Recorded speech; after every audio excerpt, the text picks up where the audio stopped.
আসলে আপনারা এই গ্রামের মধ্যে অনেকে আবাদ করেন, আপনাদের আবাদ থেকে আপনারা অসর বের করবেন। এই অসর বের করলে যেমনি ভাবে আপনার অর্থ সম্পদের পবিত্রতা অর্জন হবে, তেমনি ভাবে আপনার বালা মুসিবত আল্লাহ পাক দূর করে দিবেন। পরবর্তীতে আপনার আবাদের মধ্যে আল্লাহ রাব্বুল আমিন সকল প্রকার হেফাজত করবেন, পোকামাকড় থেকে আপনার ফসলকে হেফাজত করবেন।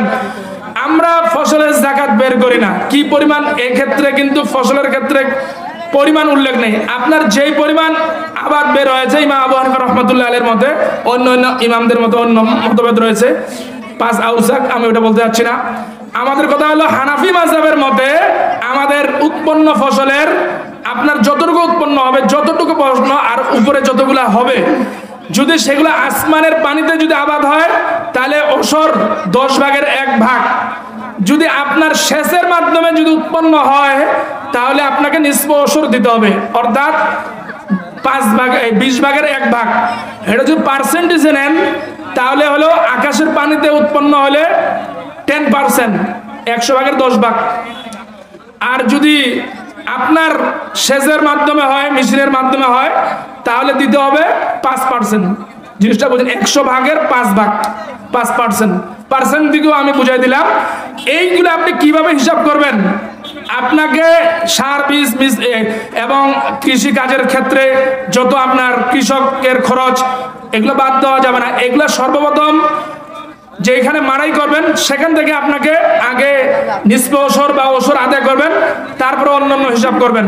যে আপনার ধান মাড়াই করতে মেশিনের খরচ যাবতীয় এগুলো বাদ দেওয়ার পর ওসর বাড়ি করতে হবে, এমনটা নয়। সুতরাং ওসরের ক্ষেত্রে আমাদের খেয়াল রাখতে হবে, মাড়াই করার পর ওয়াতু হাক্কাহু ইয়াউমা হাসাদি, ফসল মাড়াইয়ের দিন ফসলের যাকাত দেওয়ার জন্য আল্লাহ রাসূল সাল্লাল্লাহু আলাইহি সাল্লাম, আল্লাহ পাক আল্লাহর রাসূলের উপর আয়াত অবতীর্ণ করেছেন। এটা আমাদেরকে দিতে হবে। এই পণ্যটা যদি আমরা বাড়িতে নিয়ে যাই তাহলে এটা আমরা হারাম জিনিস নিয়ে গেলাম। সুতরাং ওসরের জিনিসগুলো আমরা বাইর করি না, এগুলোকে আমরা অবহেলা করে হারাম জিনিস আমরা ভক্ষণ করতেছি, যারা ওসর আমরা বাইর করতেছি না। এই ওসরগুলো বের করার পর আপনারা মাদ্রাসার মধ্যে দিবেন। মাদ্রাসার বোর্ডিং এর মধ্যে এতিম ছাত্ররা খাওয়া দাওয়া করে, তাদের বোর্ডিং চালানোর ক্ষেত্রে সহজ হবে। আর মাদ্রাসার ছাত্ররা আপনাদের জন্য দোয়া করবে, আপনাদের ফসলাদির মধ্যে আল্লাহ রাব্বুল আলামিন বরকত দান করবেন। যদি আপনারা ওসর না বের করেন তাহলে আল্লাহ পাক আল্লাহ রাসূলের মাধ্যমে জানিয়ে দিয়েছেন। হাদিসটা বলে আমি শেষ করে দেব, মেহমান উপস্থিত রয়েছেন। قال رسول الله صلى الله عليه وسلم, আল্লাহ রাসূল সাল্লাল্লাহু আলাইহি ওয়াসাল্লাম বলেছেন, মান আতাহু আল্লাহু মালান, আল্লাহ রাব্বুল আলামিন যাকে অর্থ সম্পদ দিলেন, মাল দিলেন, ফালাম ইউআদ্দি যাকাতাহু, সে তার যাকাত আদায় করলো না, ওসর আদায় করলো না, মুসিলা লাহু ইয়াউমাল কিয়ামাতি শুজাআন আকরা, আল্লাহ রাব্বুল আলামিন এই ওসরের ফসলগুলোকে আল্লাহ রাব্বুল আলামিন কাল কিয়ামতের মাঠে 20 দর সাপে পরিণত করে তার গলার মধ্যে পেঁচিয়ে দিবেন। সুম্মা ইয়াহুদু বিল হিজমাতাইহি ফায়াকুল আনা মালুকা ওয়া আনা কানজুকা, তার এই যাকাতের ফসলগুলো তাকে বলবে, আমি তোমার যাকাতের ফসল, আমি তোমার যাকাত, আমাকে তুমি দাও নাই, এগুলো আল্লাহ পাক আজকে আমাকে 20 দর সাপে পরিণত করে তোমার গলার মধ্যে পেঁচিয়ে দিয়েছেন।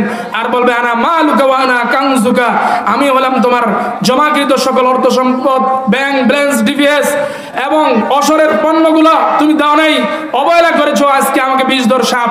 চিন্তা করেন কত ভয়ানক হাদিস। আমরা যদি এগুলো আদায় না করি, কি অল্প একটু ওসর বের করলে কি এসে যাবে? আপনার কি বলবেন ক্ষতি হবে? আল্লাহ পাক রোগ বালা মুসিবত দূর করে দিবেন, আপনার বাড়িতে বিপদ আপদ আল্লাহ পাক দিবেন না। এখন থেকে আপনি ওসর বের করা শুরু করে দেন, সামনে ফসলের উৎপন্ন দেখবেন কি পরিমাণ উন্নতি আল্লাহ পাক দিচ্ছেন। আপনার ব্যয়ের খাত কমাই দিবেন, ঘন ঘন হাসপাতালে যাইতে হবে না, অ্যাক্সিডেন্ট দুর্ঘটনা থেকে আল্লাহ পাক হেফাজত করবেন। আমি আরেকটা জিনিস হাদিস আয়াত পাঠ করেছি, এটা না বললে নয় যুবক ভাইদের উদ্দেশ্যে। যে হাদিসটা পাঠ করেছে মুআজ রাদিয়াল্লাহু তাআলা আনহু থেকে, যে উনি বলছেন আমাকে রাসূলুল্লাহ সাল্লাল্লাহু আলাইহি সাল্লাম 10টা নসিহত করেছেন, তার মধ্যে ওয়ালা তাশরাবান্না খামারান, শরাব পান করিও না। হে মুআজ, তুমি শরাব পান করিও না। ফাইন্নাহু রাসু কুল্লি ফাহিশা, কেননা শরাব হলো প্রত্যেকটা গুনাহের উৎস। এই মদ পান করার কারণে যত প্রকার অ্যাক্সিডেন্ট ড্রাইভাররা করে, ঠিক না ঠিক বলেন? এই শরাব, মদ, গাঞ্জা, ফেনসিডিল খাওয়ার পর যত স্বামী স্ত্রীর মধ্যে ভাঙ্গন তৈরি হয়েছে, ডিভোর্স হয়েছে এই মদের কারণে, ঠিক না বেঠিক? যদি মেয়েদেরকে জিজ্ঞাসা করা হয় তোমার ডিভোর্স কি জন্য হয়েছে, সে উত্তর দেয় আমার স্বামী রাতের বেলায় মদ গাঞ্জা জুয়া খেয়ে আসার পর আমাকে মারধর করে। সুতরাং এই মদের কারণে আজকে নারী জাতি কলঙ্কিত, নির্যাতনের শিকার। সুতরাং এই মদের ভয়াবহ সবল থেকে আমাদের যুব সমাজকে বেঁচে থাকতে হবে। যারা এই মদ জুয়া ফেনজেডিল এগুলা খাবে, কুল্লু মুস্কিরিন হারামুন কুল্লু মুস্কিরিন খামারুন, প্রত্যেক নেশা জাতীয় জিনিস হলো খামার মদ, আর কুল্লু মুস্কিরিন হারাম, প্রত্যেক নেশা জাতীয় জিনিস হারাম। যারা এই হারাম জিনিস পান করবে কাল কিয়ামতের মাঠে জাহান্নামীদের রক্ত পুঁজগুলো তাকে পান করতে দেওয়া হবে, বলে নাউজুবিল্লাহ। যারা নিজে পান করবে এবং ছোট ছোট যুবকদেরকে পান করানোর জন্য উৎসাহ করবে, আল্লাহ রাসূল জানিয়ে দিয়েছেন এই যে ছোট ছোট ছেলেদেরকে তারা সেবক মদ সেবনে তারা উৎসাহিত করলো, এদেরকে অবশ্যই অবশ্যই যারা উৎসাহিত করলো এদেরকে জাহান্নামীদের রক্তপুঞ্জগুলো কাল কিয়ামতের মাঠে পান করতে দেওয়া হবে। ধূমপান সিগারেট হলো এটাও হারাম। কি জন্য? ধূমপানের মধ্যে লেখা আছে ধূমপান মৃত্যু ঘটায়, ঠিক না বেঠিক? প্রত্যেক যে জিনিসগুলো মৃত্যু ঘটায় এগুলো হারাম। কারণ সূরা বাকারার মধ্যে আল্লাহ পাক বলেছেন ওয়ালা তুলকু বিআইদিকুম ইলা তাহলুকা, তোমরা তোমাদেরকে নিজেদেরকে ধ্বংসের দিকে ঠেলে দিও না। সুতরাং ধূমপান হলো হারাম, ধূমপান নিষেধ। এই ধূমপান খাওয়ার কারণে আপনার স্ত্রী আপনাকে দেখতে পারে না। আমি যেমনি ভাবে আপনার হিতাকাঙ্ক্ষী হয়ে কথাগুলো বলতেছি, আপনার স্ত্রীও আপনার হিতাকাঙ্ক্ষী, আপনার মা আপনার হিতাকাঙ্ক্ষী, আপনার পিতা আপনার হিতাকাঙ্ক্ষী। এরা চায় না আপনি ধূমপান করেন, কারণ ধূমপান মুখের মধ্যে দুর্গন্ধ ছড়ায়, নেশা মুখের মধ্যে দুর্গন্ধ ছড়ায়। সুতরাং ধূমপান এবং নেশা থেকে বিরত থাকলে আমরা জাতি আমাকে ভালোবাসবে, আপনাকে ভালোবাসবে, সবাইকে ভালোবাসবে। এই জন্য আমাদের সমাজ থেকে ধূমপান থেকে শুরু করে নেশা থেকে শুরু করে সকল প্রকার নেশা বর্জন করতে হবে, ঠিক না বেঠিক বলেন? যদি আমরা নেশামুক্ত সমাজ গড়তে পারি তাহলে আমাদের সমাজটা হবে সোনালী সমাজ, আমাদের যুবকরা হবে সোনালী যুবক। এই যুবকদের সবাই গ্রহণ করবে, কারণ নেশা যারা পান করে এদেরকে কোনো মেয়েও পছন্দ করে না, ঠিক না বেঠিক?